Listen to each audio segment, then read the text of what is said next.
जय हिंद, जय भारत। कैसे हो बच्चों? मैं संजय चौहान आपका स्वागत करता हूं रसायन विज्ञान क्लास में। केमिस्ट्री क्लास चल रही है, ग्रुप डी स्पेशल है। ग्रुप डी ही नहीं बल्कि कोई भी परीक्षा हो इसमें रसायन विज्ञान आता है, उसमें ये सारे क्वेश्चन बहुत मोस्ट इंपॉर्टेंट होने वाले हैं। ये आप जरूर करिएगा। चलिए करते हैं हम लोग स्टार्ट।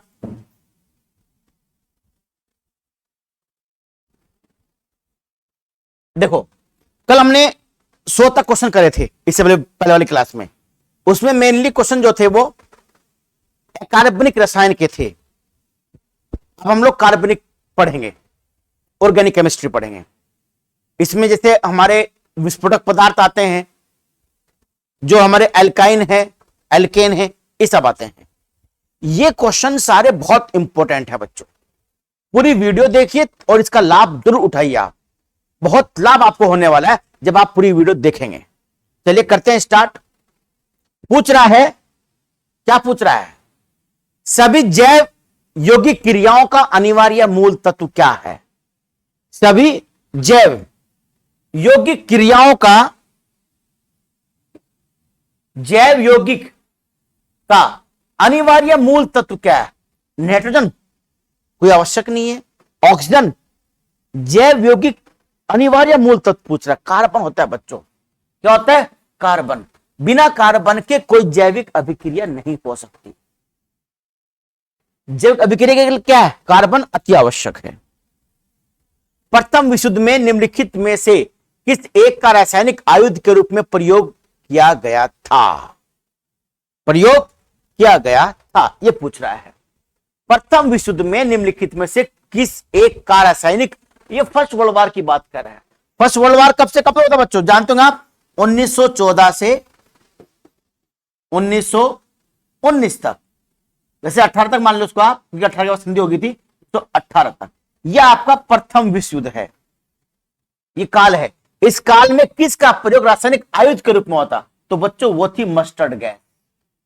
Mustard gas. ये मस्टर्ड गैस वास्तव में एक द्रव होता है, तेलीय द्रव, तेल की तरह द्रव होता है, और इसमें से सरसों जैसी गंध आती है। कैसी गंध? सरसों जैसी ना, जैसे सरसों के तेल में से गंध आती है, तो सरसों के तेल जैसी इसमें से गंध आती है। और ये मस्टर्ड गैस नाम जरूर है इसका, पर ये गैस नहीं है, ये लिक्विड फॉर्म में होता है, द्रव की अवस्था में होता है। प्रथम विश्व युद्ध में इसी का प्रयोग किया गया था, बहुत भयंकर हत्या के रूप में। और जो मस्टर्ड गैस जब होती है, जब इसको छोड़ते हैं तो जैसे वायुमंडल के संपर्क में आती है और इसकी वाष्प बनती है, तो संपर्क में आने वाली हमारी त्वचा पर फफोले, फुलके, वो जैसे फफोले पड़ जाते हैं, ठीक ना। चलिए, ये हो गया है। सिगरेट लाइटर में निम्नलिखित में कौन सी गैस प्रयोग होती है? बच्चों वो होती है ब्यूटेन। पता ना, लाइटर सिगरेट, जो लोग सिगरेट पीते हैं, बीड़ी पीते हैं, जाते एकदम लाइट तन देश लाइट जाते हैं, उसमें प्रयोग होता है ब्यूटेन का। भोपाल गैस त्रासदी में निम्न में से किसका रिसाव हुआ था? बहुत आसान चीज है और बहुत बार पूछ चुका है। पता नहीं कितने लोग इसे पढ़कर सही करने के बाद बन चुके होंगे। मिथाइल आइसोसाइनेट, इसे MIC बोलते हैं, मिथाइल आइसोसाइनेट, ठीक है ना। कार्बाइड भी बोलते हैं इसको, क्योंकि जो कंपनी थी ना, उस कंपनी का नाम था कार्बाइड कंपनी। कार्बाइड कंपनी से गैस निकली थी, मध्य प्रदेश, भोपाल से। छपाई में प्रयोग की जाने वाली स्याही निम्नलिखित में किसके अपघटन से प्राप्त होती है? छपाई में जो स्याही प्रयोग होती है वो किससे प्राप्त होती है, ये पूछना चाह रहा है ये। क्या वो एसिलेंट से प्राप्त होती है, कार्बन टेट्राक्लोराइड, या बेंजीन? बच्चों मीथेन से प्राप्त होती है। किससे होती है? मीथेन से। मीथेन को जब हम जलाते हैं तो जो कार्बन मिलता है, वो जो कार्बन होता है, वो जब हम मीथेन को जल के साथ या किसी अन्य के साथ गर्म करके उसको जलाने का प्रयास करते हैं, तो मीथेन का जो कार्बन तो बहुत गाढ़े काले रंग का होता है, उससे हमको स्याही मिलती है, स्याही प्राप्त होती है। मीथेन गैस उत्पादन करने वाला क्षेत्र कौन सा है? गेहूं के खेत में मीथेन गैस नहीं होती है। मीथेन हमेशा कहां पैदा होगी? मीथेन एक एल्केन है, CH4। क्या होता है? CH4 होता है मीथेन। और एथेन क्या होता है? C2H6 होता है एथेन। और ये क्या है? मीथेन। ये फॉर्मूला जरूर याद रखेगा। Methane, ethane. एक होता है C3H8 प्रोपेन, C4H10 ब्यूटेन। ये सभी एल्केन बोलते हैं केमिस्ट्री में। क्या बोलते हैं? एल्केन। इनमें हाइड्रोजन के ये संतृप्त रसायन होते हैं, इनमें हाइड्रोजन के डबल या ट्रिपल बॉन्ड नहीं पाए जाते। तो ये जो याद रखो, CH4 मीथेन है, C2H6 क्या है? C2H6 एथेन, C3H8 प्रोपेन और C4H10 ब्यूटेन। मीथेन जो होती है वो वहां पाई जाएगी जहां दलदली क्षेत्र होता है, दलदली भाग हो, गंदगी हो। तो वो किसमें होगी? गेहूं खेत में तो नहीं है, वो धान के खेत में होती है। कहां होती है? धान के खेत में होती है। तो यहां पाई जाती है आपकी मीथेन गैस। निम्नलिखित में कौन सा रसायन फल पकाने में प्रयोग करता है? बहुत क्वेश्चन आते हैं।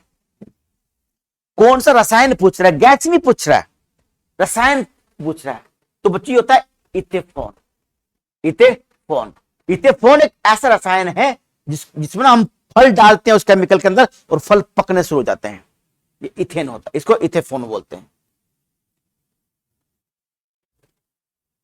कौन सा रसायन फल पकाने के लिए उपयोग में लाया जाता है? आप फिर देखो यहां पूछ रहा है, सोडियम क्लोराइड है, पोटेशियम क्लोराइड है या फिर कैल्शियम कार्बाइड है। देखिए इसमें क्या कह रहा है? कैल्शियम कार्बाइड CaC2 को जब हम जल के साथ, पानी के साथ इसकी अभिक्रिया कराते हैं तो बच्चों हमें एसिटिलीन प्राप्त होती है।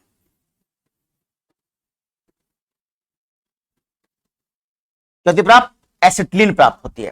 कैल्शियम कार्बाइड, जब आप आम की पेटी लाते हैं ना, उसमें लगता है, इसमें लगा दो, इसमें कार्बाइड लगा दो, कार्बाइड, तो कैल्शियम कार्बाइड होती है।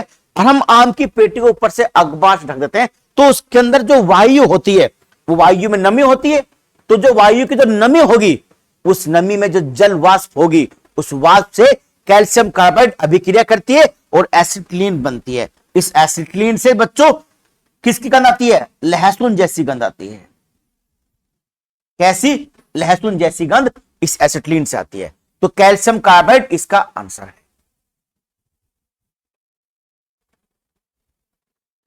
कौन निम्नलिखित गैस मिश्रणों में कौन सा गैस वेल्डिंग के काम आता है?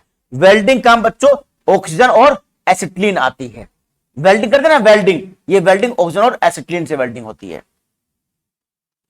हरे फलों को कृत्रिम रूप से पकाने के लिए कैल्शियम कार्बाइड का प्रयोग किया जाता है क्योंकि यह उत्पन्न करता है एसिटिलीन को। हमने कितने पैदा करता है? एसिटिलीन पैदा करता है। और जो एथिलीन है,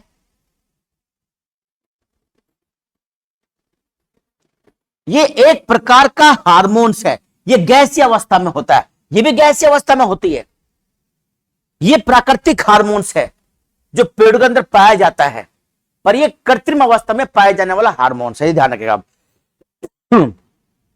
असली किससे बनता है? ये बनता है कैल्शियम कार्बाइड से। फलों, कौन सा फल को पकाने को बढ़ा देता है? एथिलीन दे दिया, बिल्कुल। निम्नलिखित युग्म से कौन सा सुमेलित नहीं है? बताइए कौन सुमेलित नहीं है?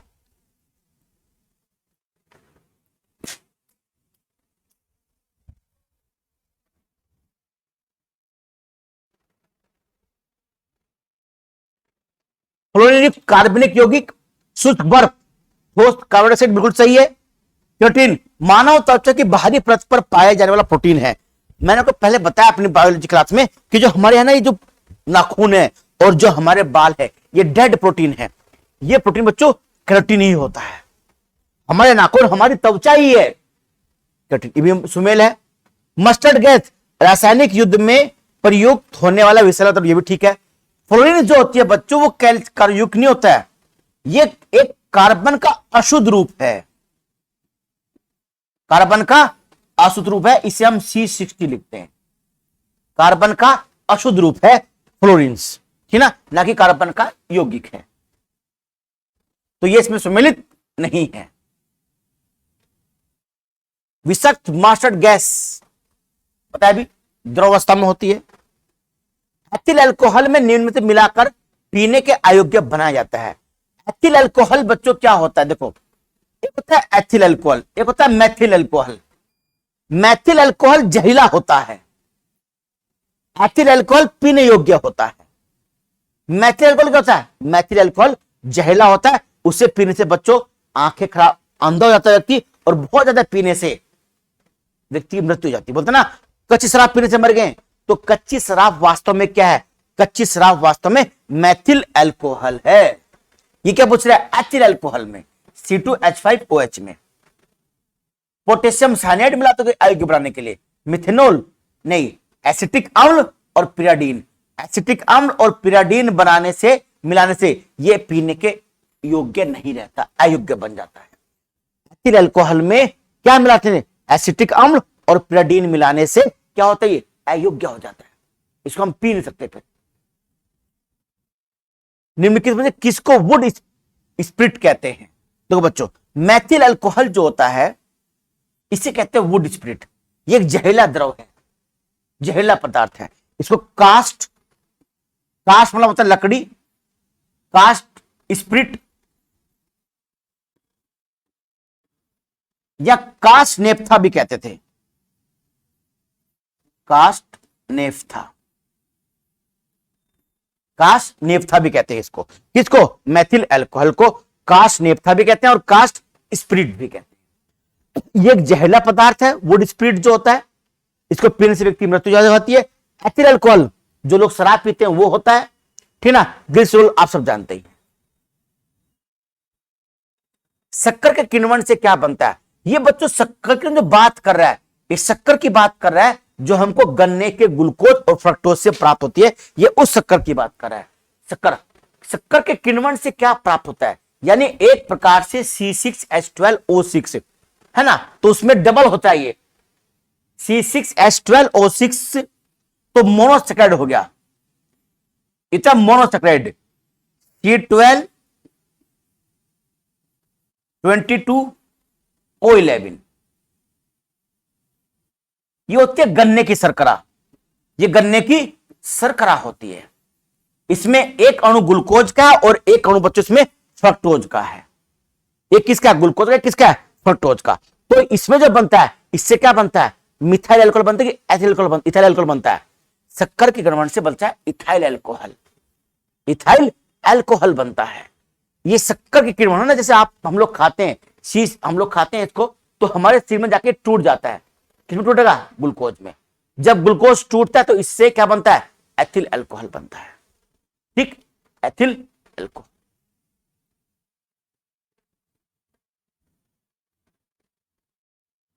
सीरा किसके उत्पादन के लिए अति उत्तम कच्चा माल है? अल्कोहल। किसके लिए? अल्कोहल, मैथिल अल्कोहल और एथिल अल्कोहल, इससे बनता है, सीरे से।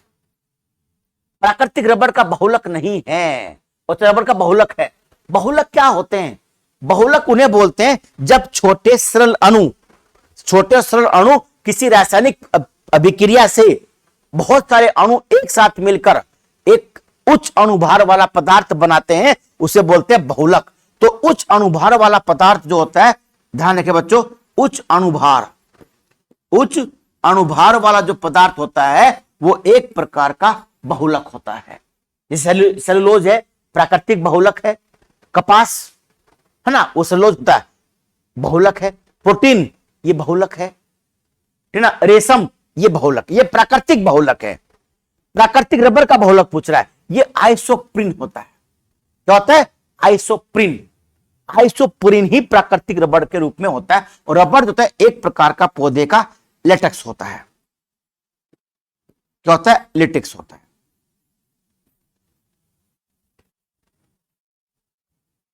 निम्नलिखित में कौन सा एक प्राकृतिक बहुलक नहीं है?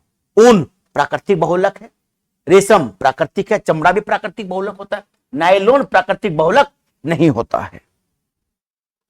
निम्न कौन सा पदार्थ प्राकृतिक बहुलक है? प्राकृतिक बहुलक है, रेशम प्राकृतिक बहुलक मतलब बताया भी आपको। निम्न कौन सा बहुलक नहीं है? घी, घी बहुलक नहीं होता है। प्रोटीन बहुलक है, कार्बनिक यौगिक होता है। स्टार्च सेलुलोज जैसे बहुलक है। रुई, कपास बताया आपको। स्टार्च जो सेलुलोज है, ये रुई जो होता है सेलुलोज। स्टार्च यह है कार्बोहाइड्रेट। कौन सा स्टार्च? ये भी पॉलीकार्बोहाइड्रेट है, पॉली कार्बोहाइड्रेट, ये भी पॉलीकार्बोहाइड्रेट है। ये दोनों क्या है? पॉलीकार्बोहाइड्रेट है। प्रोटीन ये कार्बन का, हाइड्रोजन का, ऑक्सीजन का और नाइट्रोजन का यौगिक होता है प्रोटीन जो होता है। ये बताया आपको, ये वसा होती है। प्लास्टिक से कौन सी गैस उत्पन्न होती है? कौन सी गैस उत्पन्न होती है? प्लास्टिक किसकी बनी होती है? पॉलीएथीन की। हम बोलते हैं ना पॉलीथीन, तो वास्तव में पॉलीएथिलीन होता है। क्या होता है? पॉलीएथिलीन। हम बोलते हैं पॉलीथीन, अगर भाई देना भैया जरा एक पॉलीथीन, तो वास्तव में क्या वो पॉलीएथिलीन है। तो प्लास्टिक इसी से बनती है, पॉलीएथिलीन के बहुलीकरण से। बहुलीकरण से क्या बनता है? प्लास्टिक बनती है। निम्नलिखित में कौन सा बहुलक बुलेट प्रूफ खिड़की बनाने में प्रयोग होता है? बुलेट प्रूफ खिड़की बनाने में पॉलीकार्बोनेट, पॉलीएमाइड, प्लास्टिरिस। देखो बच्चों, बुलेट प्रूफ खिड़की बनाने में पॉलीयूथीन, पॉलीस्टाइड या पॉलीएमाइड, पॉलीएमाइड का प्रयोग करते हैं। किसका? पॉलीएमाइड्स का, पॉलीएमाइड्स का। चलिए कैसे बनाते बुलेट प्रूफ जैकेट बताऊं मैं आपको। बुलेट प्रूफ जैकेट बनाने के लिए क्या करते हैं, बीच बीच में ऐसे कांच की लेयर होगी, फिर नीचे कुछ भर देंगे उसमें, पॉलीएमाइड्स होते हैं। फिर कांच की लेयर, फिर भरी होगी, फिर लेयर, फिर भरी होगी, बीच में ऐसे भरते हैं ये पॉलीएमाइड्स। तो ये बुलेट प्रूफ बनाने के काम करते हैं।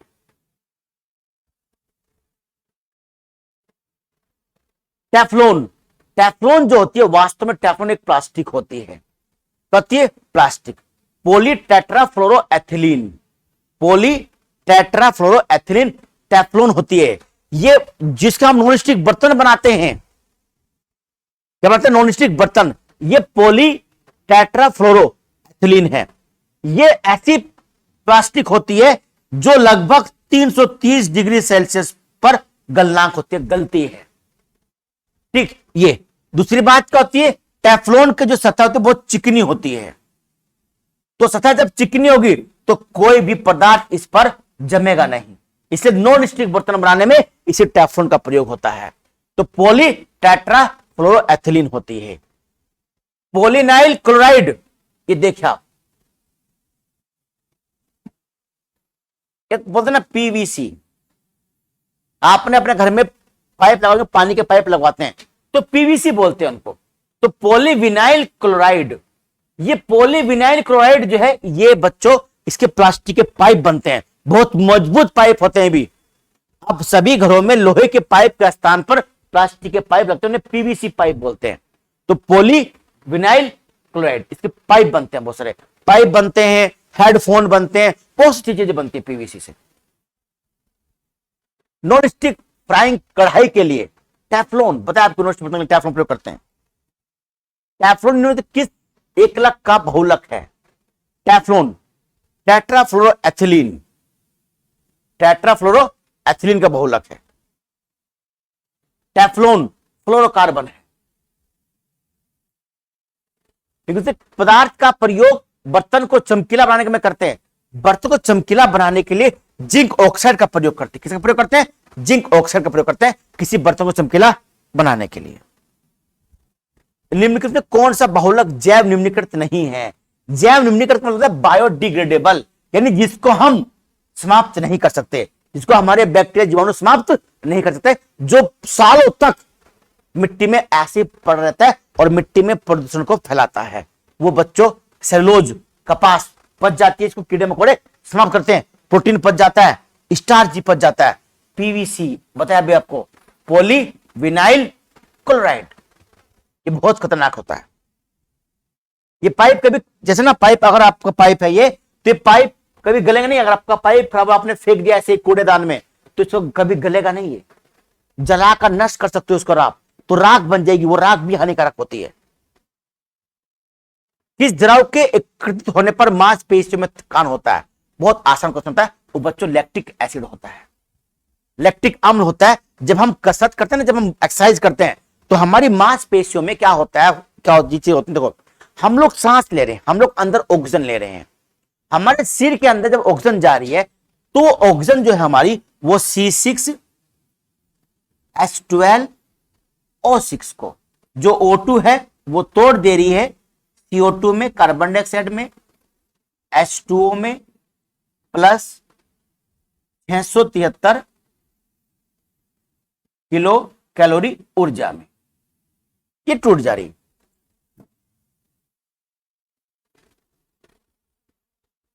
किलो कैलोरी ऊर्जा में टूट जा रही है। अब क्या है, जब आप एक्सरसाइज करते हैं, वर्जिश करते हैं, मेहनत करते हैं, परिश्रम करते हैं, तो हमको अधिक ऑक्सीजन की आवश्यकता होती है कि ग्लूकोज को अधिक टूटना होता है। लेकिन हमारे फेफड़ों की एक सीमा होती है ऑक्सीजन धारण करने की। तो जब हम मेहनत करते हैं तो हमारा ग्लूकोज पूरी तरीके से कार्बन डाइऑक्साइड और इस ऊर्जा में नहीं टूट पाता। ये पहले बनता है, इसमें पायरुविक अम्ल बनता है। क्या बनता है? पायरुविक अम्ल। इस ग्लूकोज के अपघटन से पहले बनता है पायरुविक अम्ल। पायरुविक अम्ल बनता है और ये पायरुविक अम्ल ही लैक्टिक एसिड में बदल जाता है और हमारी मांसपेशियों में इकट्ठा हो जाता है। तो हमारे ना, जैसे जब कोई जिम में जाता है तो जिम करने के बाद जिम से ऐसे बाहर आता है, ऐसे कि आज किसी को नहीं छोड़ेंगे, दे दनादन दे दना, ये चीजें फूल जाती हैं। तो लैक्टिक एसिड होता है। ये हटता कैसे? आराम करने से, मालिश करवाने से या पानी में नहाने से। ये धीरे धीरे अपने आप ही पसीने के माध्यम से बाहर रिमूव हो जाता है, लैक्टिक अम्ल बनता है। क्या होता है? लैक्टिक एसिड बनता है। नींबू खट्टा किस कारण से होता है? नींबू खट्टा होने का कारण क्या है? सैट्रिक अम्ल होता है। जानते हैं आप टार्टरिक अम्ल किस में होता है? इमली में होता है, अंगूर में होता है। एसिटिक एसिड किस में होता है? सिरके में होता है। ये किस में होता है? ये नींबू में होता है। कौन सा कार्बनिक अम्ल? अंगूर, इमली, टार्टरिक अम्ल। पता है अभी आपको? अम्लों में से किसका बेकिंग पाउडर में प्रयोग होता है? किसका प्रयोग बेकिंग पाउडर में होता है? ध्यान रखिए बच्चों, टार्टरिक अम्ल का प्रयोग बेकिंग पाउडर में होता है। बेकिंग पाउडर कौन सा होता है? बेकिंग पाउडर, खाना बनाने वाला पाउडर जो होता है ना, उसमें टार्टरिक अम्ल का प्रयोग होता है। सिरका निम्न से किसका है? सिरका आप जानते हैं, बहुत आसान है, एसिटिक अम्ल का होता है। ऑक्जेलिक अम्ल, सैट्रिक अम्ल और हाइड्रोक्लोरिक अम्ल। HCl है ये, जो हमारी लार में होता है, उसमें हमारे आमाशय में निकलता है HCl। सैट्रिक अम्ल नींबू में होता है, ठीक ना। एसिटिक अम्ल, एसिटिक एसिड सिरके में होता है, ठीक। ऑक्जेलिक एसिड किसमें होता है? बच्चों, ऑक्जेलिक एसिड होता है ये मूली में होता है। क्या होता है? मूली में बनता है, मूली में। विस्फोटक का कारण होता है, खानों में अधिकतम विस्फोट तीन में से किसके मिलने से होता है? खानों में ना, जो खान हो, चाहे वो कोयले की खान हो या कोई अन्य खान हो, उसमें क्या होता है, उस खान में बहुत सारी गैसें होती हैं। तो उसमें मेनली जो मीथेन होती है, वो मीथेन वायु के साथ और नमी के साथ अभिक्रिया करके विस्फोट का कारण बनता है। कि उस वायु में ऑक्सीजन भी होती है, कार्बन डाइऑक्साइड के साथ मीथेन, ऑक्सीजन के साथ एसिटिलीन, हाइड्रोजन के साथ ऑक्सीजन नहीं, मीथेन, कार्बन डाइऑक्साइड उसमें कम होती है। मेन क्या उसमें जल वाष्प होती है, हाइड्रोजन होती है, ऑक्सीजन होती है। तो मीथेन उनके साथ अभिक्रिया करती है और एक बड़ा विस्फोट पैदा करती है। कौन सा विस्फोटक नहीं है? ट्राइनाइट्रोटोइलिन विस्फोटक है। ट्राइनाइट्रोग्लिसरीन, TNG बोलते हैं इसको, TNG बोलते हैं। ट्राइनाइट्रोएथिलीन, ट्राइनाइट्रिन RDX है। साइक्लोट्राइमेथिलीन ट्राइनाइट्रिमीन, ये बच्चों RDX है। रिसर्च एंड डेवलपमेंट एक्सप्लोसिव, ठीक। नाइट्रोक्लोरोफॉर्म, ये निश्चेतक है।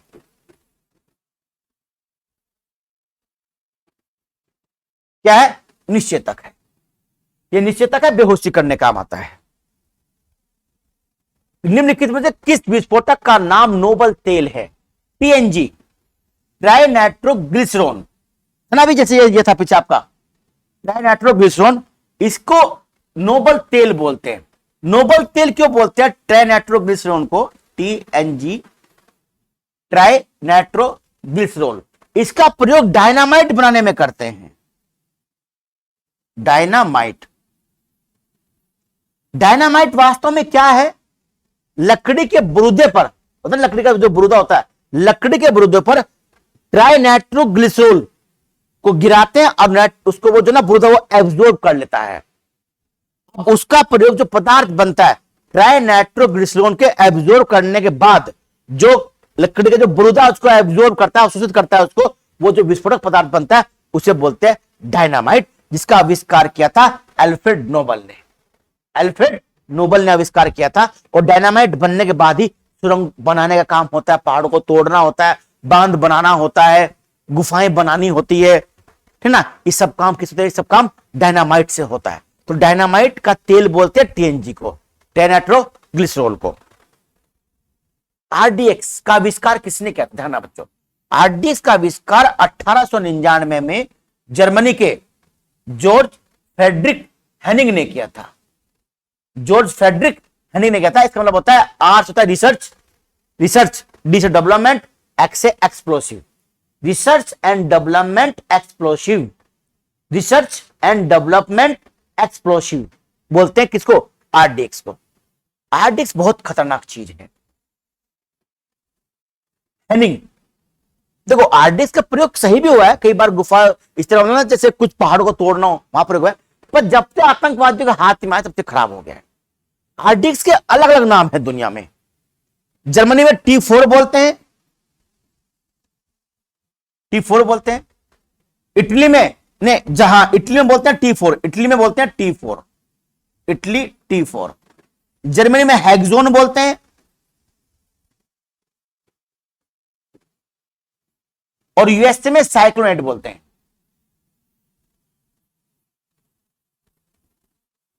साइक्लोनाइट बोलते हैं, क्या बोलते हैं? साइक्लोनाइट। कहां? यूएसए में बोलते हैं साइक्लोनाइट। आरडीएक्स वास्तव में एक ऐसा पदार्थ है जिसको आप किसी भी अवस्था में रख सकते हो। यह ना तो जल के साथ कोई अभिक्रिया करता, जल में घुलता भी नहीं है, ना ही अग्नि के साथ कोई अभिक्रिया करता, ना घुलता है ना पिघलता है। इसको आप किसी जब बंबई में जब अटैक हुआ था 1993 में बंबई में, तो उसमें आरडीएक्स को साबुन के रूप में, साबुन बनना साबुन होता है, उसमें रख दिया। इसमें अन्य पदार्थ भी मिलाए जाते हैं जो भी विस्फोटक खतरनाक बन जाता है। आरडीएक्स से 1510 किलो कैलोरी ऊर्जा प्राप्त होती है आरडीएक्स से। देखो आप कितनी भयंकर ऊष्मा पैदा होती होगी जब आरडीएक्स चलता है। और जब ये फटता है बच्चों, कोई भी बम होगा, जब इतनी ऊष्मा पैदा होती है तो चिथड़े क्या उड़ जाते हैं, उसका कारण दूसरा होता है। जैसे समझ करो अभी यहां पर हम जहां खड़े हुए हैं, यहां पर बम फटे अचानक, तो जैसे वो बम फटेगा तो तापमान एकदम बढ़ेगा। लीड चली गई थी तो जैसे तापमान बढ़ेगा तो तापमान बढ़ने से वायु गर्म होगी, वायु गर्म होने के बाद ऊपर जाएगी, ठंडी वायु से घेरने के लिए क्या होगा? एकदम बिल्कुल इधर आएगी तो आवाज आएगी। दूसरी तरफ जब गर्म होकर वायु फैलेगी तो वायुमंडल दाब कम होगा, एकदम प्रेशर क्या हो जाएगा? कम हो जाएगा प्रेशर। जब तापमान बढ़ता है तो एयर के कारण दूर दूर होते हैं, जब वायु के कारण दूर दूर होंगे तो प्रेशर क्या होगा? कम हो जाएगा। तो उस प्रेशर जहां जिस एरिया में प्रेशर कम होगा उसमें अगर हमारा हाथ आ गया, हमारा पैर या हमारा सिर आ गया तो हमारा दाब तो उतना ही रहेगा अंदर प्रेशर। तो जब प्रेशर बाहर अंदर ज्यादा है, बाहर प्रेशर कम है, तो अपना हमारा सिर क्या होगा? फट जाएगा। तो वास्तव में प्रेशर कम होने से और हमारा शरीर का दाब अधिक होने से अंदर, तो हम क्या होते हैं? फट जाते हैं, हाथ पैर हमारे अलग हो जाते हैं। ये होती है स्थिति। तो इसलिए बम फटने से चिथड़े इसलिए उड़ते हैं। हमारे शरीर का दाब बाहरी वायुमंडल के दाब से थोड़ा सा अधिक होता है। जैसे जैसे पृथ्वी से ऊपर जाते हैं तो वायुमंडल दाब घटता है। इसलिए हमें पहाड़ों पर जाने पर समस्या होती है, नाक से खून, है ना, कई बार कान में ना कान बंद हो जाते हैं कान, क्योंकि क्या होता है जब आप पहाड़ों पर चढ़ते हो तो आपका तो प्रेशर उतना ही है जितना होना चाहिए, बाहर प्रेशर धीरे धीरे क्या होने लगा? कम होने लगा। तो आपका ब्लड बाहर की ओर फ्लो करेगा, बाहर की ओर आने का प्रयास करेगा। तो इसलिए कान में पहले डटर लगती है, और ज्यादा जहां पर वायु दाब और भी कम है तो ब्लड आने लगेगा आपका। तो विस्फोटक से यही होता है। RDX research and development explosive जो होता है बच्चों, वो बहुत खतरनाक होता है। इसके अलग अलग नाम बता दें आपको, ठीक ना। 15-10 किलोग्राम किलो कैलोरी से ऊर्जा प्राप्त होती है। कौन सा एक आरडीएक्स का अन्य नाम है? साइक्लोनाइट। साइक्लोनाइट आरडीएक्स का अन्य नाम। डायनामाइट के निर्माण में प्रयुक्त होने वाला रासायनिक केमिकल कौन सा है? वही टीएनजी, ट्राई नाइट्रो ग्लाइसरोल। ये देखो ट्राई नाइट्रेट ग्लाइसरेल, ये उल्टा लिख दिया उन्होंने, ट्राई नाइट्रेट ग्लिसरेल। कौन सा प्राकृतिक ईंधन है? पेट्रोलियम बच्चों प्राकृतिक ईंधन होता है, आप जानते हैं पेट्रोलियम क्या है? प्राकृतिक ईंधन है। कौन सा जीवाश्म ईंधन है? ये भी यही है। कौन सा? अल्कोहल, ईथर, वाटर गैस, प्राकृतिक गैस।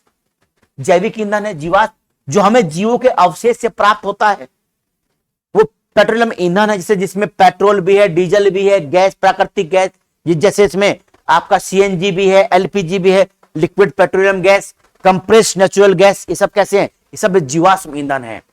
और सब जीवाश्म ईंधन बच्चों अवसादी चट्टानों में पाया जाता है। ये सब पुराने वनस्पति जीवों के अवशेष है जो दबे हुए रह गए और हाइड्रोकार्बन के रूप में आज हमारे पास है। तो जो कच्चा तेल होता है, उस कच्चे तेल से प्रभाजी आसवन के द्वारा, कौन सा आसवन?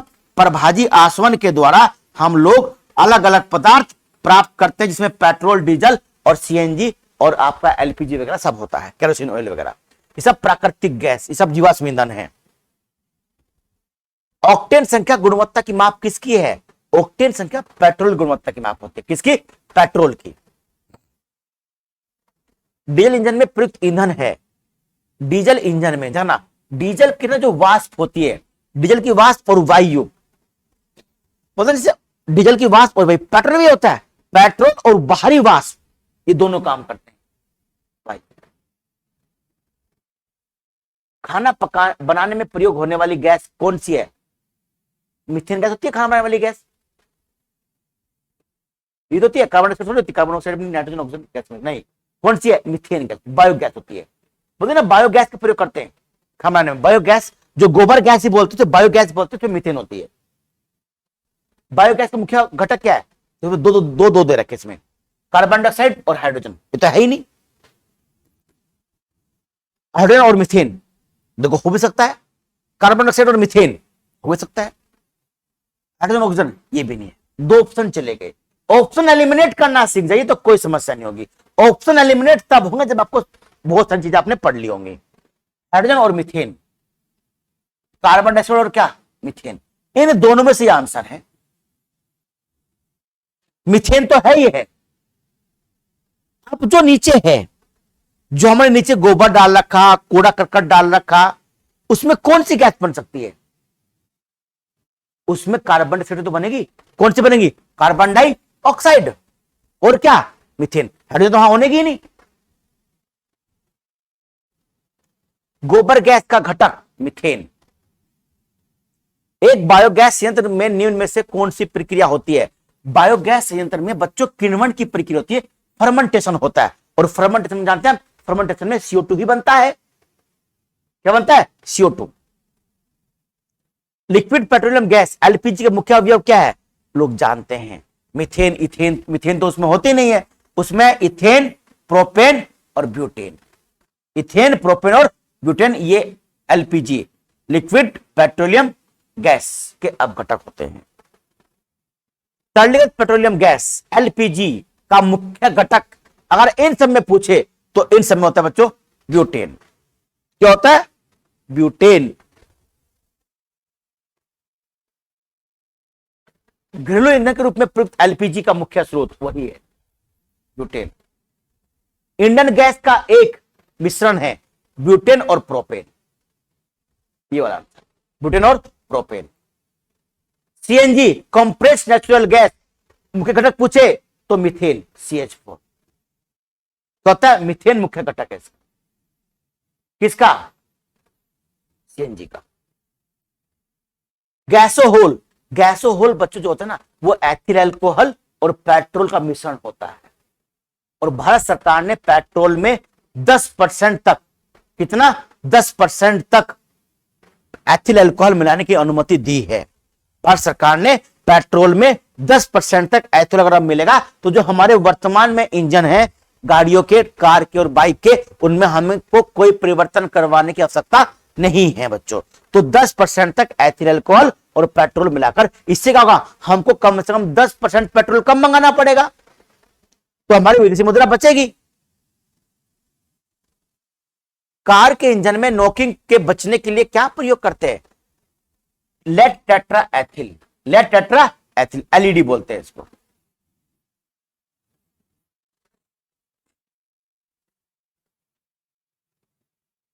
टेट्रा इथाइल लेड पेट्रोल मिला जाता है। ये होता है एंटी नॉकिंग रेटिंग, अस्फोटक दर को बढ़ाने के लिए।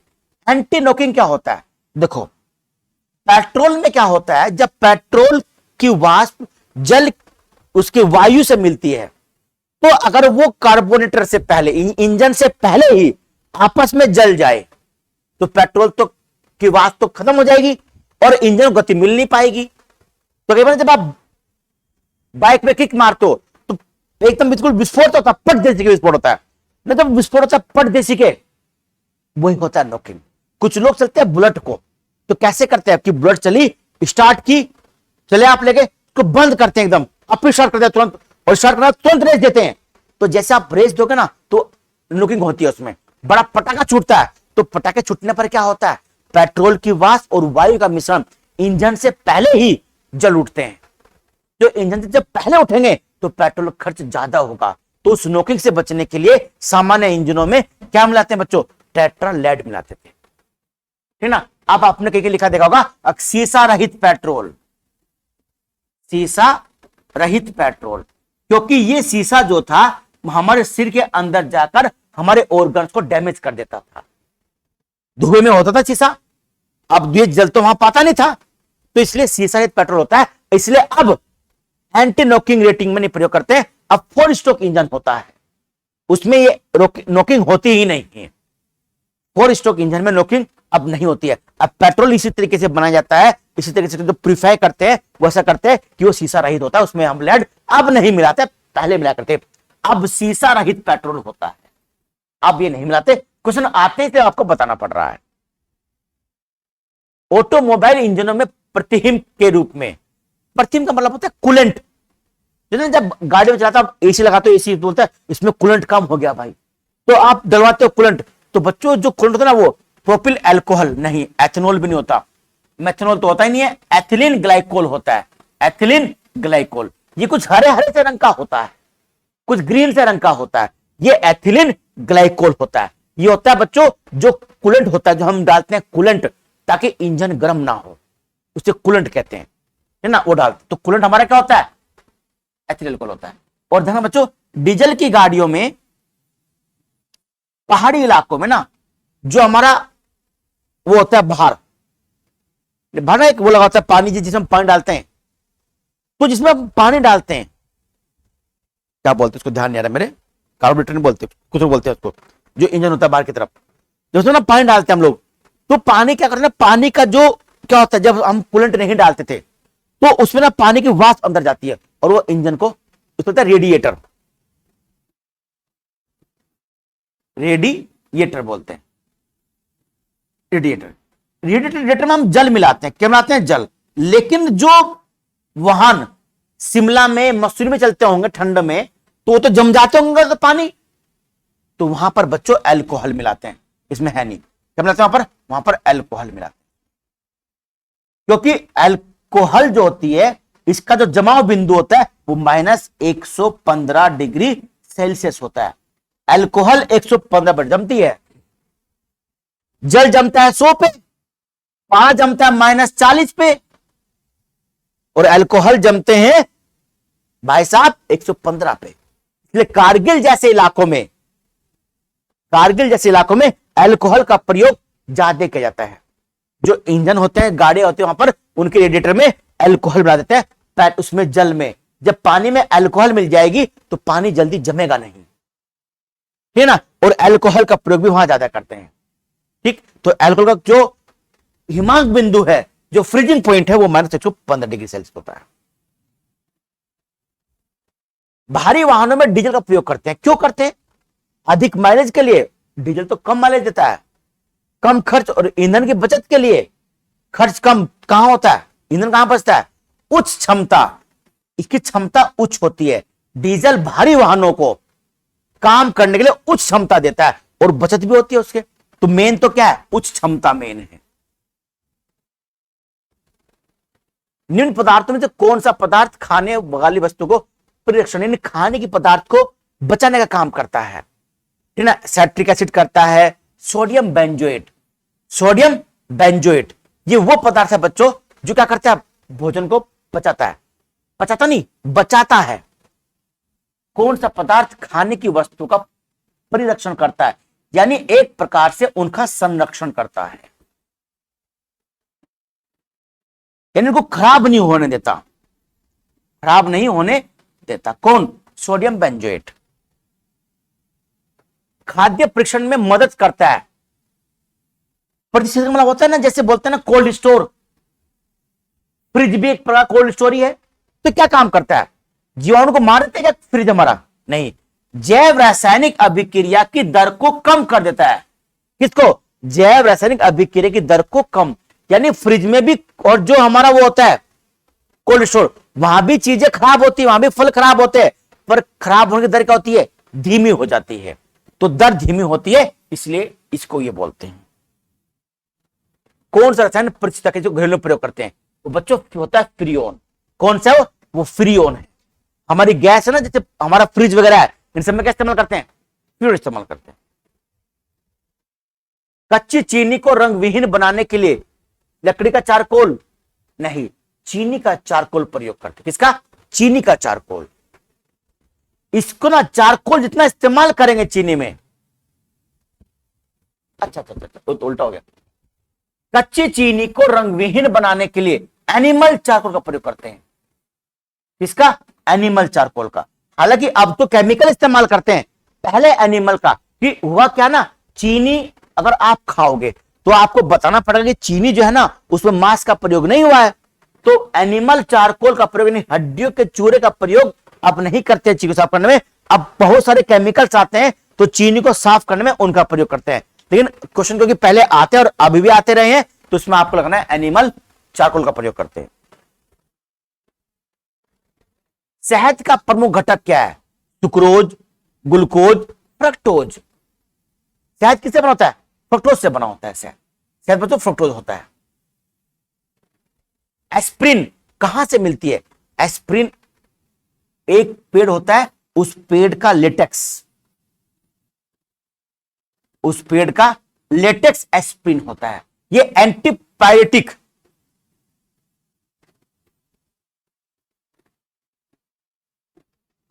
एंटीपायरेटिक यानी ज्वरनाश औषधि है। ज्वरनाश का मतलब होता है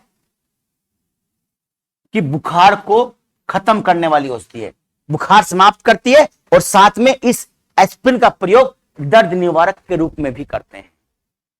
किसमें करते हैं? दर्द निवारक भी करते हैं इसका प्रयोग। ये दर्द निवारक भी होती है और ज्वरनाशक भी है, ठीक ना। एक पेड़ के लेटेक्स इसको प्राप्त करते हैं। एस्प्रिन पता है आपको एंटीपायरेटिक होती है। चलिए बहुत क्वेश्चन हो गया आज तो।